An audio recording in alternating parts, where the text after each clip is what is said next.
Miren, como ejemplo de aplicación vamos a tomar un puente tipo losa maciza que debe cubrir 24 metros de luz, un claro total de 24 metros. Eh, Bien, ese claro total ha sido dividido en dos tramos de 10 y 14 metros respectivamente. La sección transversal del puente se muestra en la figura inferior. Como ven, la sección transversal cuenta con dos veredas de 90 centímetros de ancho y 25 centímetros de espesor, sus barandas metálicas y la superficie rodadura tendrá un espesor de 10 centímetros. El ancho libre de la calzada es de 10 metros 60. ¿Por qué el claro total de 24 metros se ha dividido en dos tramos de 10 y 14 metros? Esto probablemente tiene que estar relacionado con los estudios básicos de ingeniería. Eh, Puede ser que, por ejemplo, en el estudio de biotécnico, el suelo más fuerte, ¿no? Para cimentar los pilares se encuentre aquí, pues en esta región, ¿no? A 10 metros del apoyo izquierdo.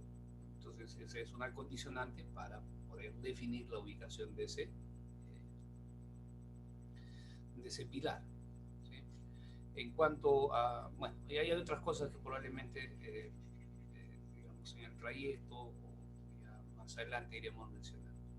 En cuanto a la sección transversal, miren, ¿por qué tiene que ser 10 metros 60? ¿Por qué tienen que existir veredas? Esto tiene que ver también con los estudios básicos de ingeniería, el estudio de tránsito o de tráfico que me llaman, eh, nos va a indicar cuántos carriles debemos necesitar y si hay o no la necesidad de colocar veredas.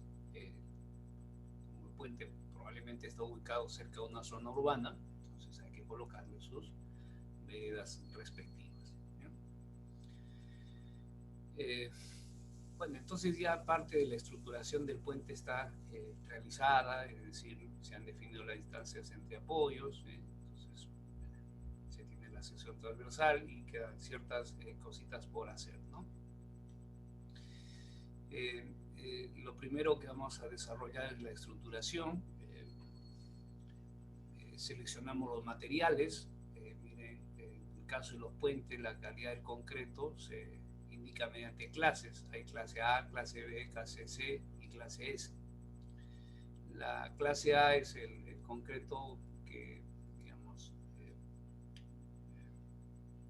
de uso general, ¿no? Siempre y cuando obviamente no exista un concreto más específico para un determinado elemento estructural, ¿no? Entonces pues, usaremos el concreto eh, clase A, ¿no? Que tiene en ese concreto o en todos los concretos, miren, en las especificaciones se indica la relación agua-cemento, la cantidad mínima de cemento por cada metro cúbico de concreto. También se señala el tamaño máximo del agregado. Entonces, habría que recurrir a las especificaciones para ver las diferentes clases de concreto que se tienen. En cuanto a las barras de refuerzo, estas van a ser ACTM A706, que serían las barras recomendadas y que tienen una resistencia a la afluencia de 4.200 kilocentímetros cuadrados. En cuanto a las cargas, ya hemos mencionado, vamos a considerar carga de C, de W y lo que genere el HL93, el LL y el I. Y también se ha seleccionado qué estados límites se van a considerar en el diseño y las combinaciones de carga en cada uno de esos estados. El espesor de la losa, de acuerdo a lo indicado, tramos continuos debería ser L más 3 entre 30. L será la longitud del tramo mayor, en este caso los 14 metros. Y que si reemplazamos, se obtiene que se requiere una losa con un espesor de 56 centímetros. Bueno, esto se redondea y lo dejamos en 60 centímetros.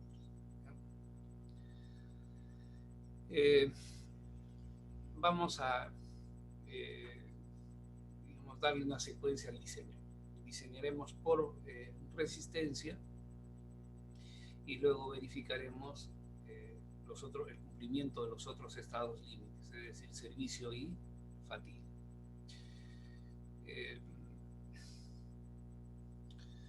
Miren, aquí he colocado el siguiente párrafo que dice que se puede obviar el diseño por corte en aquellos casos en los que las solicitaciones de diseño se obtienen mediante un análisis aproximado. Sobre todo la fracción de la sobrecarga vehicular que le corresponde a cada una de las franjas en las que se va a dividir la sección transversal del puente.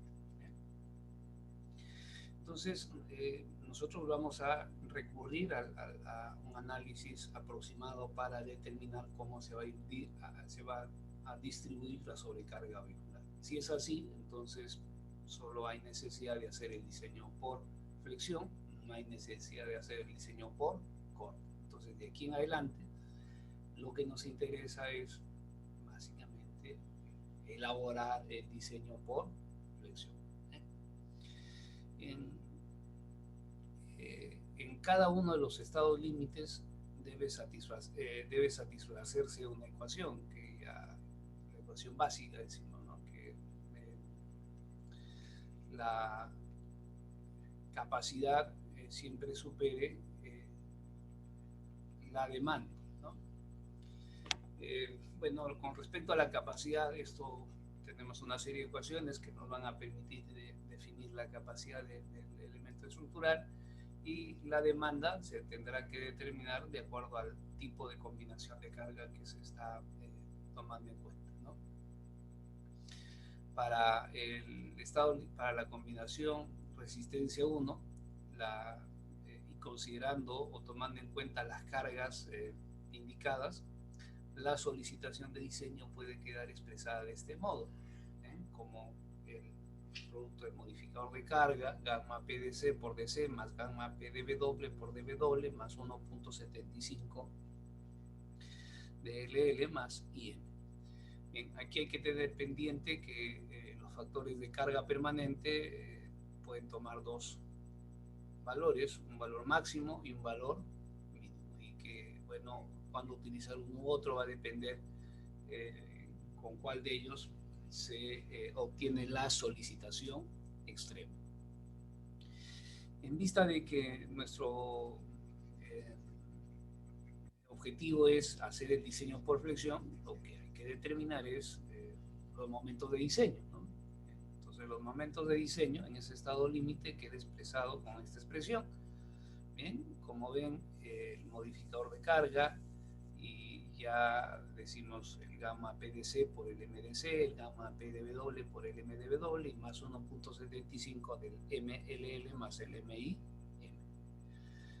Bien, entonces con esta ecuación vamos a determinar los momentos con los cuales vamos a diseñar la luz.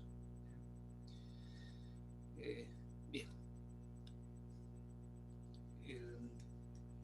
Para calcular esos momentos, lo primero que tenemos que hacer es establecer el modelo estructural.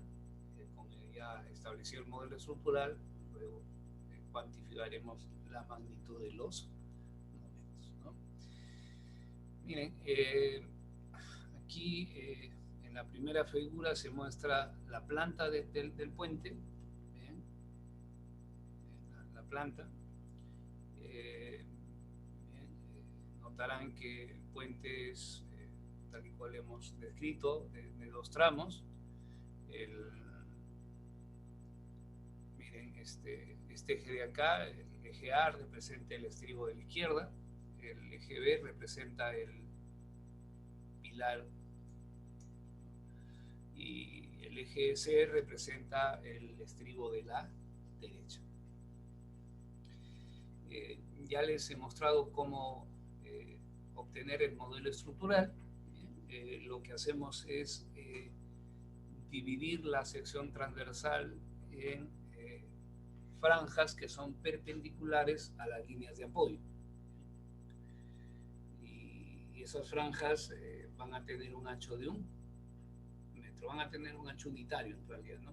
Tal vez aquí estoy apresurándome, pero lo primero que habría que mirar es cómo está la vinculación entre la superestructura y la subestructura. Como ven, están separadas, no son monolíticas, son sistemas sobrepuestos. Entonces aquí la superestructura se puede modelar asumiendo primero que la subestructura es indeformable, número 1, ¿no? Y por lo tanto que si es así, la superestructura se lo puede ver como un sistema independiente de la subestructura. Esto es que las deformaciones de la subestructura no afectan las deformaciones de la superestructura.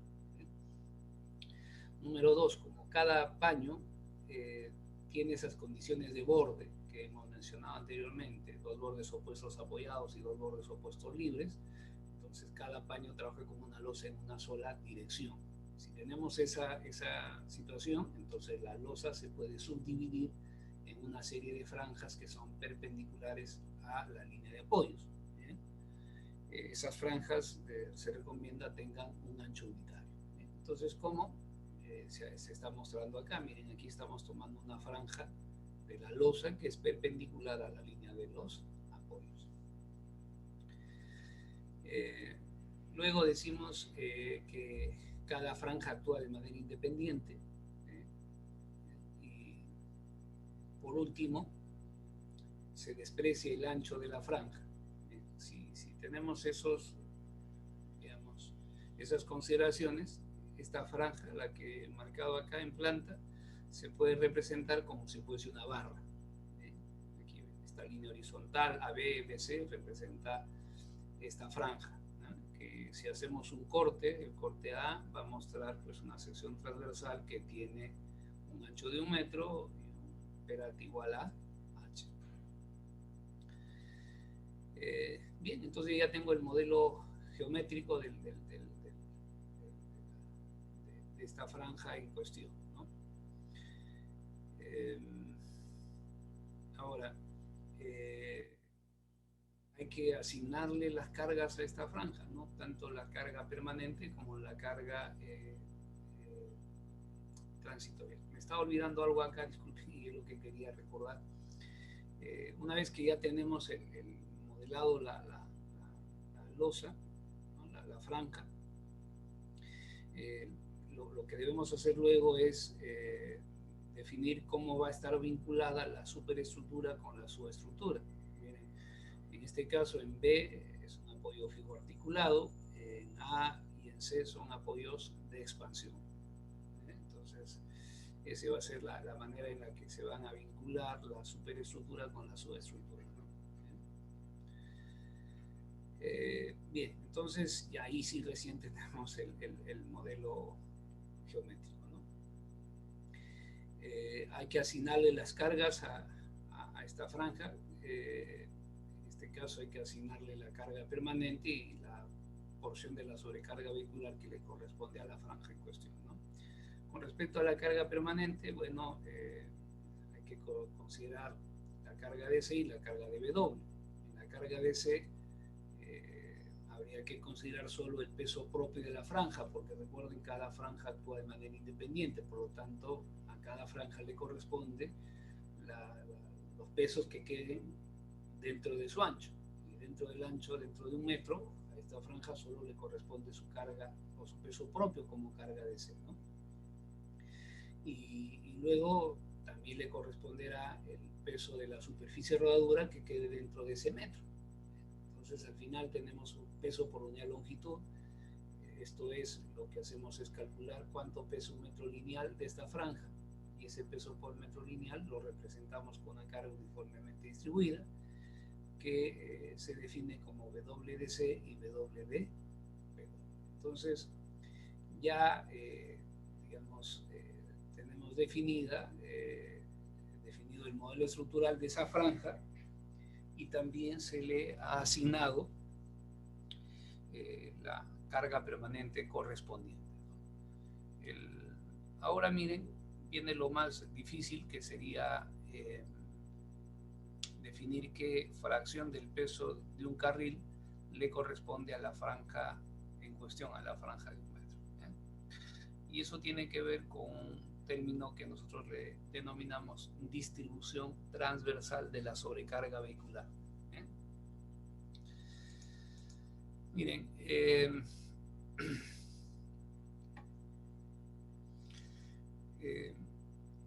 cuando se tienen los puentes tipo losa, la manera de determinar cómo se distribuye la carga viva se puede hacer mediante un método refinado, que no lo vamos a hacer, o mediante un método de análisis aproximado.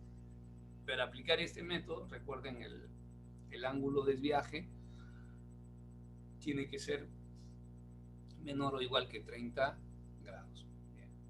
Entonces, ¿qué es lo que vamos a asumir?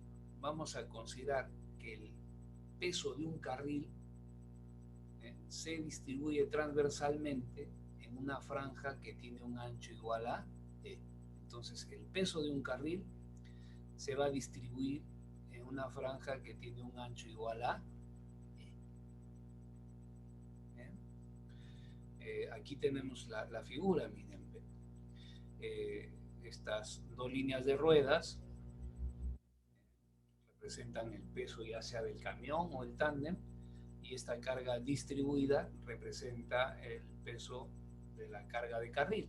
Bien, entonces, el peso de un carril cargado, recuerden que un carril cargado puede ser, ¿no?, el camión más la carga de carril, el tándem más la carga de carril, y en algunos casos el 90% de dos camiones más la carga de carril. Esto representa un carril cargado, que está representado aquí en la sección transversal del puente por este vehículo y está carga uniformemente distribuida, ¿no? El peso, miren, el peso de este carril se distribuye transversalmente en una franja que tiene un ancho igual a E. Luego vamos a ver cómo se determina este ancho. Para efectos de definir cómo se distribuye transversalmente la sobrecarga vehicular en este método de análisis aproximado, se establecen dos tipos de franjas, lo que se llama la franja interior y las franjas de borde. Entonces, franja interior y franja de borde. En las franjas interiores vamos a considerar que, digamos, ingresa todo un camión, no, ingresa toda la carga del carril, ¿no?, o ingresa un carril cargado, ¿bien?, en la franja interior. Entonces, digamos, hay que considerar el 100% del peso de un carril. Y en las franjas de borde, miren, vamos a considerar que solo es factible que entre la mitad de un carril cargado. Y la mitad de un carril cargado va a estar representado por una sola línea de ruedas, ¿bien?, la mitad de lo que es el camión, el tándem, una sola línea de ruedas, y la porción de la carga de carril que quede dentro del ancho de la franja de borde. Entonces, en la franja interior vamos a considerar que entra el 100% del carril, y en las franjas de borde solo entran el 50% de un carril. 50% de un carril significa una sola línea de ruedas y la porción correspondiente de la carga de carril que queda dentro de la franja de borde. ¿Cómo se calculan los anchos de las franjas interiores? El ancho de la franja equivalente, en este caso interior. Y se consideran dos situaciones: un carril cargado y múltiples carriles cargados. Para un carril cargado, en el ancho de la franja interior queda definido mediante esta expresión, que es 250 más 0,42 raíz cuadrada de L1 W1. Y para múltiples carriles cargados, el ancho de la franja interior queda definido con esta expresión, 2100 más 0.12 L1 W1, pero menor o igual que W entre N. ¿Qué es L1? L1 es la longitud modificada del tramo, que debe ser el menor valor entre la longitud real del puente, o del tramo, disculpen, la longitud real del tramo, o 18.000 milímetros. BW1 es el ancho modificado, ¿bien? Que tiene dos connotaciones, ¿no? Que debería ser el menor valor entre el ancho real del puente, o 9.000 milímetros para un carril cargado, o W1 sería el menor valor entre el ancho real del puente, o 18.000 milímetros para el caso de múltiples carriles cargados. W es el ancho del puente, NL es el número de carriles de diseño. El número de carriles de diseño, si ustedes recuerdan, se obtiene dividiendo el ancho libre de la calzada entre 3,60 metros, y lo que resulte se redondea al entero inferior. ¿Cómo se determina el ancho de la franja de borde? En esos casos, como mencionaba, solo va a entrar en las franjas de borde el 50% de un carril, no entra el 100% de un carril. Entonces eso significa que entrará una sola línea de ruedas y la porción correspondiente de la carga de carril. Miren, creo que sí se entiende esto de que entre una sola línea de ruedas, ¿no? Y cuando digo la porción equivalente de la carga de carril, creo que ahí vamos a tener ciertas dificultades. En primer lugar, la carga de carril tiene un ancho de 3 metros. 3 metros, ¿no? Y miren, en la franja de borde solo entra esta parte de los 3 metros, que le he llamado P. Entonces, ¿qué porción de la carga de carril le corresponde a la franja de borde? Le corresponderá P entre P, que es esta distancia, P entre 3, ¿no? Eso es lo que le corresponde, ¿no? P entre 3. Y esto lo multiplicaremos por lo que genere o la carga de carril, o por el peso de la carga de carril, ¿no? Bien, entonces, eso es lo que corresponde a la carga de carril. Ahora, ¿cómo se determina el ancho de la franja de borde? El ancho de la franja de borde es igual a esta dimensión A más 0,30 y más 1/4 del ancho de la franja interior. ¿Bien? Le puedo llamar E. Pero esta cantidad, dice, no debe ser mayor al menor valor entre. Es decir, esto debería tomarse menor o igual al menor entre 1,80 m o 1/2 del ancho de la franja interior. ¿Bien? Ahora, ¿qué es A? Notarán que A es la distancia que existe desde el borde del puente, desde el extremo del puente, hacia la cara interior de la vereda o la barrera. A eso le agregamos los 30 centímetros, que es el máximo acercamiento que puede tener esta línea de ruedas al borde interior de la barrera o vereda, y luego le agregamos 1/4 del ancho de la franja interior. Bien, entonces, ahora miren, una vez que tenemos esto, que ya sabemos cómo se va a distribuir el peso de un carril, ¿no? Entonces, y que hay que ver esa distribución en función de que si se trata de una franja interior o de una franja de borde. Bien. Entonces ya sabemos que el peso de un carril se va a distribuir transversalmente en las franjas interiores en un ancho igual a E. Bien. Ahora, la franja de 1 metro que nosotros hemos tomado, esta franja, no sabemos en primer lugar la ubicación de esta franja,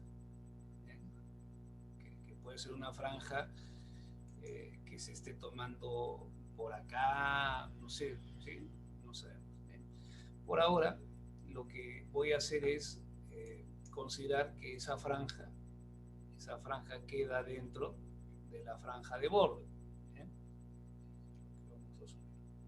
Entonces aquí tengo una franja de 1 metro.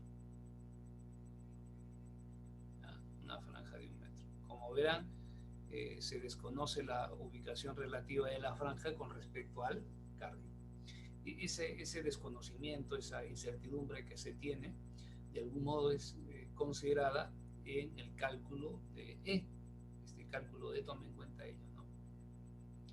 Ahora, si decimos que P es el peso de un carril, P es el peso de un carril, y ese peso está distribuido transversalmente en E.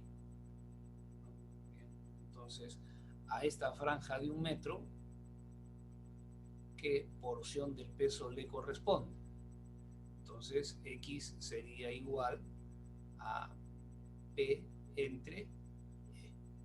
Bien, aquí se puede, digamos, hacer algún trabajo, ¿no? Y decir 1 entre y multiplicado por P. Es decir, estamos ahí haciendo o presentando de mejor manera esa relación. Entonces, a la franja de 1 metro le llega una fracción del peso del carril. ¿Cómo se encuentra esa fracción del peso del carril? Dividiendo pues uno entre el ancho de la franja interior, ¿no? Esa vendría a ser esta razón de acá, 1 entre viene a ser la fracción del peso de un carril. Recuerden que P representa el peso de un carril que le llega a esa franja de 1 metro. Entonces, a esta cantidad que le estoy denominando 1 entre E, a esa cantidad le vamos a llamar G, ¿no? Que es el factor de distribución. Entonces, se distribuye transversalmente el peso de un carril y a la franja de 1 metro le llega 1 entre E. Esto es lo que le llega a la franja de 1 metro, ¿no? Lo que le llega del peso de un carril. Bien. Entonces, si este tren de cargas P1, P2 y P3 representan un carril cargado, entonces a esta franja de 1 metro le llega una fracción del peso de ese carril. ¿Qué fracción le llega? G. Le llega el 20%, el 30% del peso de un carril. Y luego eso lo tenemos que afectar por la probabilidad de que existan varios carriles cargados, ¿no? Hay que analizar la posibilidad de un carril cargado, 2 o 3 o 4 carriles cargados de manera simultánea. ¿Bien? Entonces, miren, si se dan cuenta, este producto de mg por P1, P2, P3 representa la fracción del peso de un carril que le corresponde a esta franja de 1 metro. Entonces ya tenemos, miren, la carga permanente que le corresponde a la franja de 1 metro, ¿no? WDC, WDW, y además ya también conocemos la fracción de la sobrecarga vehicular que le llega a esa franja de 1 metro. Ahora sí, lo único que hay que hacer es elaborar una serie de cálculos o hacer una serie de cálculos, ¿no? Para eso, miren, recuerden que lo que queremos es definir los momentos de diseño. Entonces, ya tenemos, insisto, lo que le corresponde a la franja de 1 metro, a esa franja unitaria, la carga permanente, DC, DW y la sobrecarga vehicular. Luego, miren, cada uno de los tramos se divide en décimos, ¿sí? Cada tramo, en 10 partes. Y aquí hemos tomado un décimo cualesquiera que estoy marcando. Bien, lo que hagamos en este décimo o lo que razone en este décimo se tiene que desarrollar en los otros décimos. Entonces, con la ayuda de las líneas de influencia, lo que hacemos es calcular en este décimo cuánto vale MDC y MDW. Entonces, eso sí se puede hacer, que no es gran cosa. Ahí las líneas de influencia son o representan una ayuda muy, muy grande, ¿no?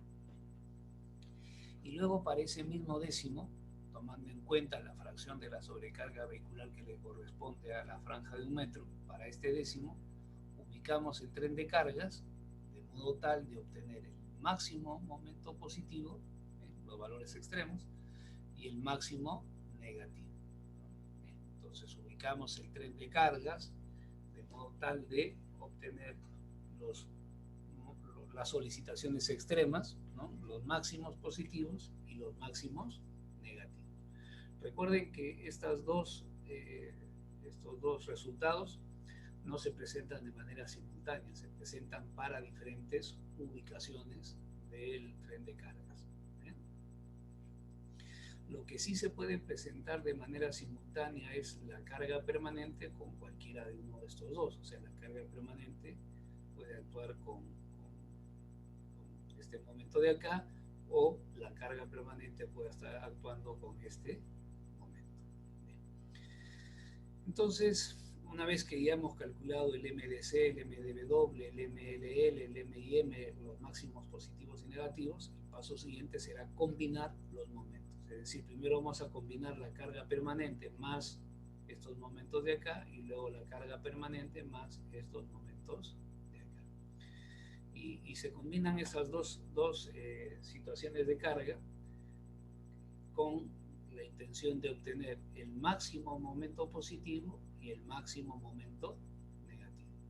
Entonces, primero consideraremos esto de acá con el de acá y obtendremos un momento. Luego el de acá con el de acá y obtendremos otro momento. Aquí se complica un poco el asunto porque en cada uno de esos reemplazos hay que tener en cuenta que el factor de carga permanente de C y de W es variable, que puede ser tomar un valor máximo, un máximo o un mínimo, ¿no?